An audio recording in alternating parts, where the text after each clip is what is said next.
айтады, екінші пайғамбарымыз айтады, оның артында бір халыққа пайдасы тиетін бір ілім қалдырса, кітап жазып қалдырса, оны ертең мысалы халық оқитын болса, содан пайда алып өзін түзеген болса, соның сауабы барып да. Мысалға келтіретін болсақ, Абай атамыздың, Хакім Абайдың қара сөздер жинағы.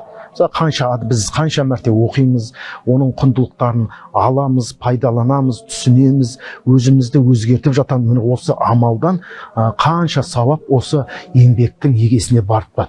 Үшінші амал үзілмей баратын, артынан жақсы, ізгі ұрпақ қалдыру. Мысалы, тура жолда жүретін, күнә істер істемейтін, пара алмайтын, өсек тасымайтын, ұрлық жасамайтын, қазақша айтқанда біреудің ала жібін аттамайтын, арлы иманды ұрпақ қалдыратын болса, сол ұрпағының жасаған дұғасы не істейді, барып тұрады. Біздер мысалы дүниеден өткен адамға, мысалы өтіп кеткен бабаларымызға кейде Құран оқып бағыштап жатамыз, осы істеріміздің амалы о кісілерге тоқтаусыз барып тұрады екен. Міне біз осы хадистен, жаңа жоғарыдағы аяттан осы Алла үшін бір нәрсені уақыф жасаудың үлкен сауап екендігінің, оның үзіліссіз барып тұратындығын естедік, аңғардық.